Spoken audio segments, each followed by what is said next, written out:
adventures. Picking up from where we left off last week in Mindfulness with Marcia, I shared with you my thoughts about, I don't know who decided that being normal was so important. And I shared 3 of the 8 normal things with you last week that I gave you permission not to do anymore. And I've given myself permission not to do anymore.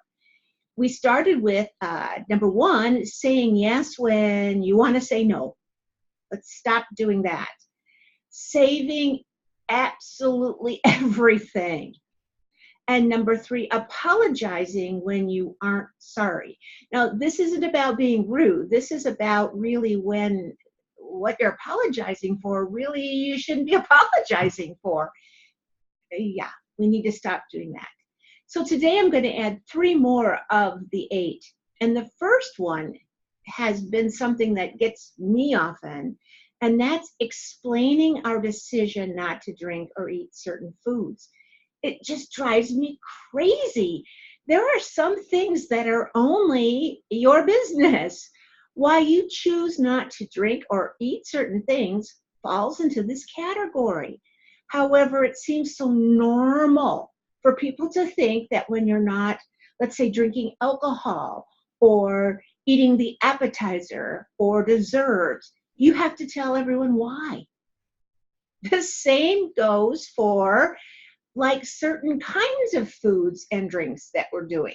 Why does anyone have to explain themselves for their food choices? Newsflash, you don't. You don't. When you decide to decline a drink or food, or if you decide to eat something that people may wonder about and often ask out loud one of the following questions, we shouldn't have to even consider an answer like, are you a buzzkill, Marcia? Don't you want to have fun? Oh, I like this one. Are you on some crazy diet? Do you have a problem with alcohol? It used to be when I was younger. Are you pregnant? Are you kidding me? Because I don't want to drink? What's wrong with you?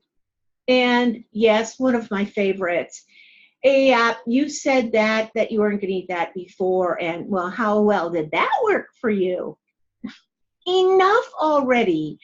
Even though you aren't required to explain yourself in any way, and in some cases to say, well, that's not really your business, or that question, like that pregnancy question, is totally inappropriate, is really the right response.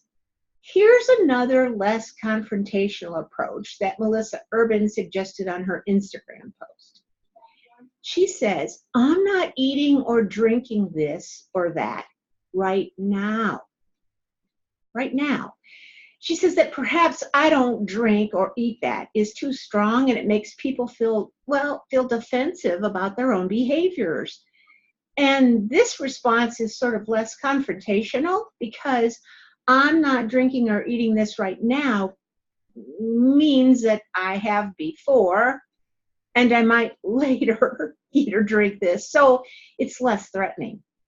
But whatever you say, make sure you speak it with confidence and exciting, kind of like it's a cool experiment you're conducting. Because it kind of is. You know, we know with living, and I know myself, it may last for just this meal or 30 days or a lifetime. Who knows? But for whatever reason, I think being less confrontational usually puts people less on edge. So take advantage of that option if you need it. Number 5, getting burned out and run down. It just is normal in our world today to be crazy busy. You know, how you doing? It's usually busy, or I'm okay, but I'm really busy, or I'm busy. Oh, I'm multitasking. Oh, I've got so many. Well, you know what? I've tried it once or twice, or actually most of my life to be crazy busy, even when it wasn't cool, like decades ago, to be crazy busy. And I'm here to tell you it didn't work at all. You know, being normal meant competing and comparing and never stopping. Now, maybe for you, it's comparing and competing against other people in the workplace. I know there are a lot of moms that I talk to out there that say, you know, I don't even like to go to my kid's soccer game and sit around other moms because they're always competing and comparing. If it's not about things they have, it's about what their kids are doing or what I'm not doing. For me, I compete and compared about myself, but it was never, ever stopping. It was always a constant competition with what I should, you know, those should or shouldn't be doing. And it made me really sick in so many ways, which is a conversation for another time. But my friends, if you're on this path, consider a change, please. Ask yourself why you're so busy. Ask yourself, what are you trying to prove or accomplish? Maybe ask yourself if you're running at an unsustainable pace and question how this path or approach is serving you, serving your health and your family, not just in the short run, but in the long run. Ask yourself, is there a better way? That's one of the reasons why I felt so compelled to share mindfulness with Marcia, because I have found a better way, and mindful living is one of those steps that helps. So if the normal way isn't working, maybe this is your wake-up call, like I had mine. Number 6 normal thing is to hate your job. You know, according to a recent Gallup poll, 70% of U.S. workers are not liking their job. They hate their job, and they're not engaged in their job or their work. It's just a paycheck. And that's a pretty good intention, that it's kind of normal not to enjoy your work, or it's kind of normal even to hate your job. In addition, I'm amazed at how many people doubt me when I say I love my job. You know, I usually get this, "You're kidding, right?" Or "What's really behind that statement?" Like I'm lying or trying to fool them. And these folks often ask me, well, what's the magic for loving your job? You know, if you're one of the 70% and you're working here at the ranch, please consider these thoughts. Well, as a ranch vice president, I don't wish to see any great employee leave. However, I also know the emotional burden as a supervisor when a rancher hates their job. It's unpleasant for me. It's unpleasant for adults and our students alike. But really, most importantly, it's not healthy for the rancher who hates their job either. Now, maybe your job is a transition job, and it's not that you hate it, it's just not your dream job yet. Well, that's not really what I'm talking about here. I'm talking about truly hating getting up in the morning and coming to work.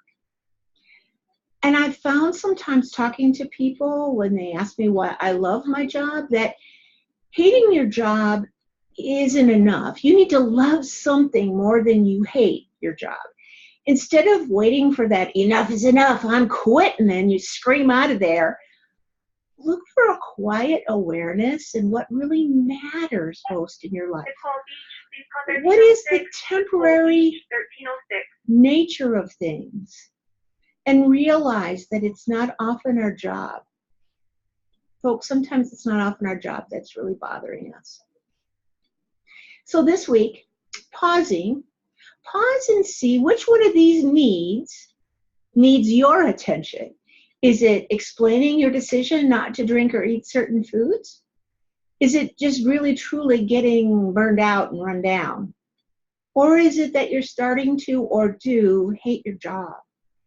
Make a deliberate intention. Remember, you can't just wish it and it'll come true. Make an intention to look at one of those 3 and give it some pause, time, and reflection. I'm here to tell you that the results are a step towards a more mindful lifestyle.